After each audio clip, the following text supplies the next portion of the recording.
There's a certain kind of behavior that confuses people for years. Somebody smiles at you, talks to you normally, acts polite enough, and yet, somehow, they keep trying to lower you, not always in big, dramatic ways. Sometimes it's little things, a strange comment, a joke with sharp teeth, a weird silence when something good happens for you, a subtle attempt to make you doubt yourself, a vibe that says, "I need you a little smaller than this." And if you've experienced that, you know how unsettling it can be. Because it makes you ask questions like, why do they keep doing that? What did I actually do to them? Why does my success, confidence, peace, or even my presence seem to irritate them so much? Let me ask you something early, because I know this is the kind of topic that brings very specific faces to mind. Have you ever had someone keep taking little shots at you for no obvious reason? And what gave it away first? The jokes, the backhanded compliments, the weird silence when you were doing well, or the way they changed around other people? That question alone probably brought up somebody instantly, because this is real. And here's the curiosity loop right at the beginning, because this changes how you see the whole thing. A lot of people do not try to bring you down because they truly understand you. They try to bring you down because your existence disturbs a private story they tell themselves about who they are. That's the dark part. It's not always about hatred, not always about competition, not always even about you in the surface level sense. Sometimes your presence simply touches something in them they have spent years trying not to feel. And when that happens, they don't always rise. A lot of the time, they reach for the fastest emotional solution available. They try to lower the thing that made them feel low. That's what we're talking about in this video. Not in a dramatic, everyone is jealous of you way. And not in a shallow, dark psychology way either. This is deeper than that. Because Carl Jung understood something a lot of people spend their whole lives missing. People do not react only to reality. They react to what reality awakens inside them. Their insecurity, their inferiority, their shame, their envy, their shadow, their unlived life, their fear that they are not enough. So when someone keeps trying to bring you down, what you are often seeing is not strength. You're seeing a person trying to protect a fragile inner world from collapsing. And we're going to go deep into that. We're also going to talk about why some of the people who try hardest to humble you are not stronger than you at all. They are actually more threatened by you than they want to admit. That's where it gets interesting. So let's go straight into it. 1. Your presence breaks the private ranking system they use to feel okay. A lot of people walk through life with a quiet ranking system in their head. They may never say it out loud, but internally they're always measuring who's ahead, who's behind, who looks better, who has more influence, who seems more secure, who still needs help, who is more together, who is easier to dismiss. This is especially true for people who secretly feel inferior. They often keep themselves emotionally afloat by making sure they can still feel above someone somewhere. Maybe not above everybody, just enough people to keep their own insecurity from swallowing them. Then they meet you, and your presence interrupts that system. Maybe you're more peaceful than they expected. Maybe you're more self-respecting than they're comfortable with. Maybe you're quieter than them. But somehow people still listen when you speak. Maybe you're not performing, but you still carry weight. Maybe you're growing in ways they didn't plan for. And suddenly, their private ranking system stops protecting them. Now they feel unstable. Now they don't know if they still have the position they were using to feel safe. And here's the first "wait what" moment. A lot of people don't try to bring you down because you are doing too much. They try to bring you down because they need you in a lower position for their identity to keep working. That's dark, but it's true. Jung would probably say this is what happens when the ego is built on comparison instead of wholeness. If somebody only knows how to feel worthy by standing above someone else, then your rise becomes dangerous to them. Your confidence feels like theft. Your growth feels like disruption. Your peace feels offensive. So what do? They try to re-establish the old order, a dismissive comment, a joke at your expense, a little social correction, a backhanded compliment, nothing huge, just enough to psychologically push you back down into a place that makes them feel safer again. That's why some of the weirdest hostility comes from people who don't actually want to defeat you. They just want to feel emotionally taller than you again. And if that sounds petty, that's because it is. But insecurity is often petty before it becomes honest. 2. Your growth awakens the part of them they abandoned. This is where the Jung layer gets deeper. Sometimes what threatens people is not your success itself. It's what your success reminds them of. The version of themselves they didn't become. The courage they didn't use. The risk they didn't take. The healing they avoided. The truth they postponed. The discipline they kept promising themselves but never followed through on. Now here you are, becoming. And your becoming is doing something to them. It is waking up the unlived part of their own life. Jung wrote in different ways about the unlived self, the parts of us that remain buried because we chose safety, conformity, fear, or adaptation over what was deeper and more true. That unlived self does not disappear. It waits, it aches, it turns into restlessness, bitterness, comparison, a strange discomfort around people who are doing what we secretly know we also wanted.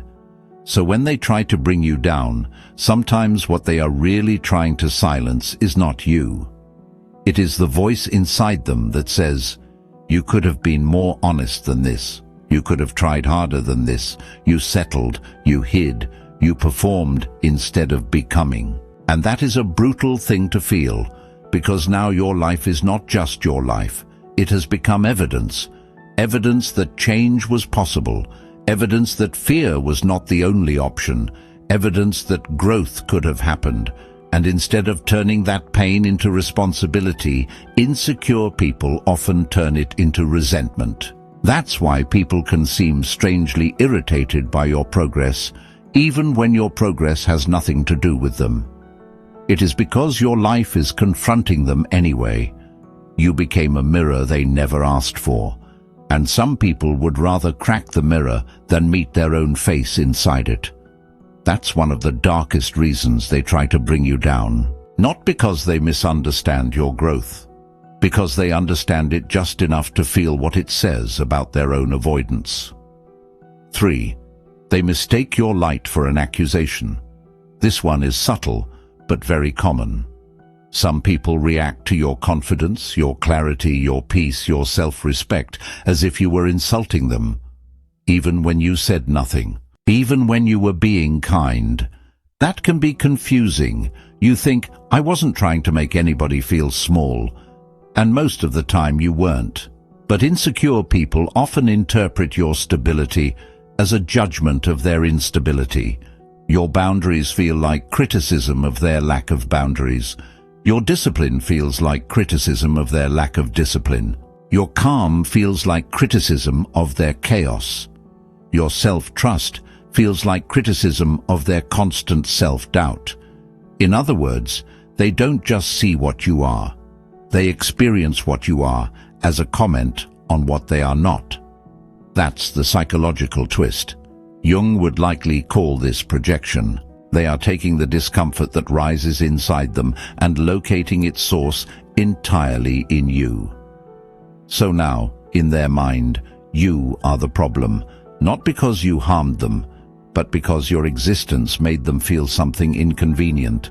And once that happens, bringing you down starts to feel justified to them.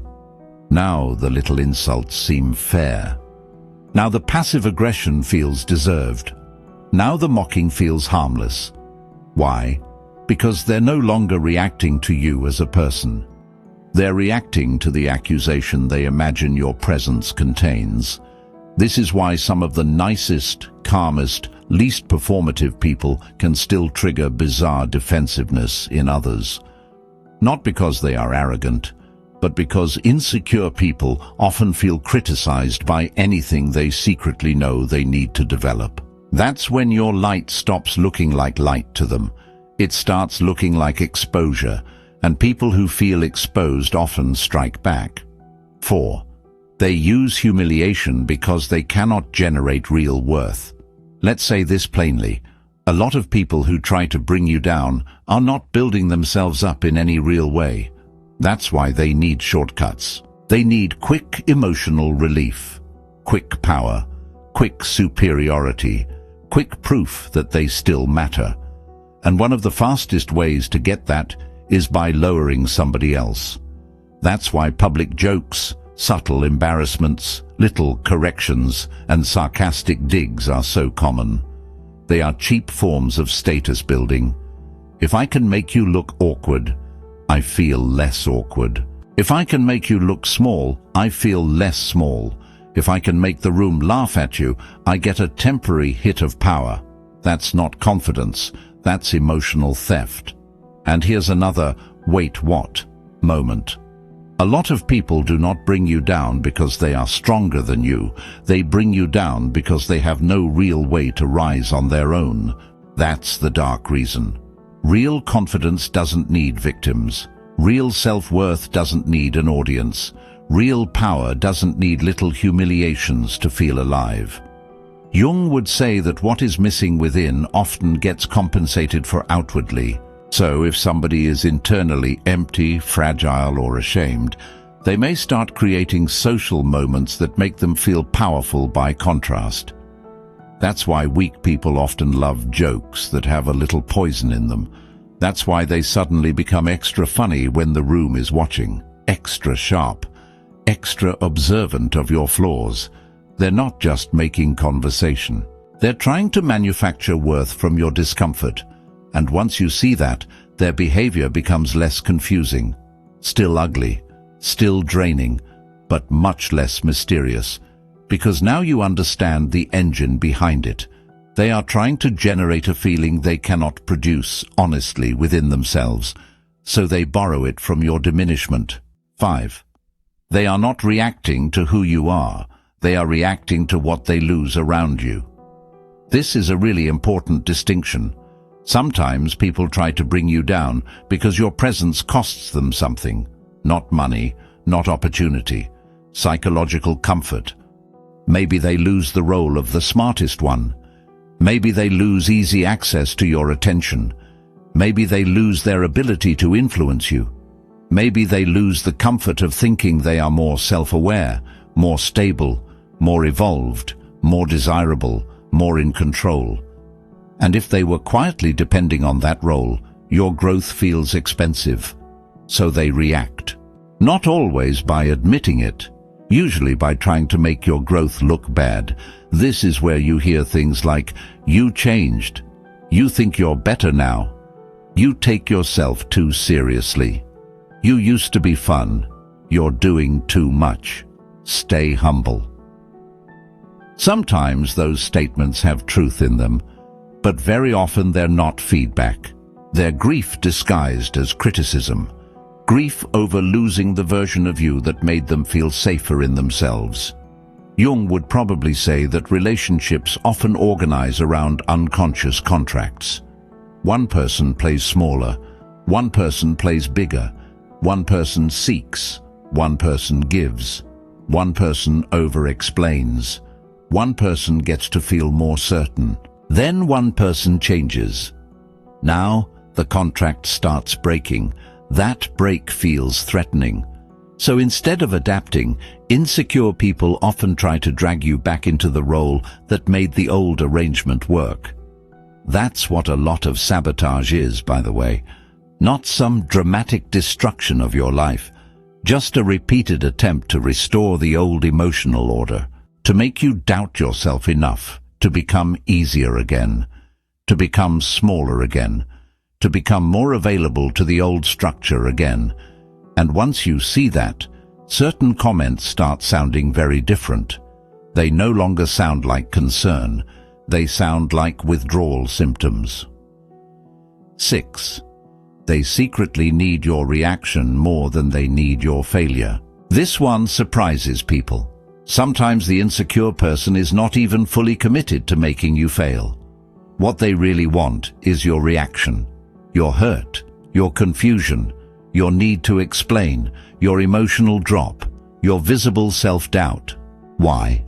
Because your reaction proves they still have influence. It proves they can still reach inside your nervous system and move something. That matters to people who feel weak inside. Influence becomes their substitute for worth. So if they can make you flinch, over-explain, shrink, second-guess, defend yourself, or spiral emotionally, they get something. They get evidence. Evidence that they still matter, still affect you, still have a button. That's why the sabotage can look so repetitive. It's not even always strategic in some high-level mastermind way. Sometimes it's almost primitive. A little poke, a little jab, a little test. Can I still get to you? Can I still make you abandon your center? Can I still make your energy revolve around what I just did?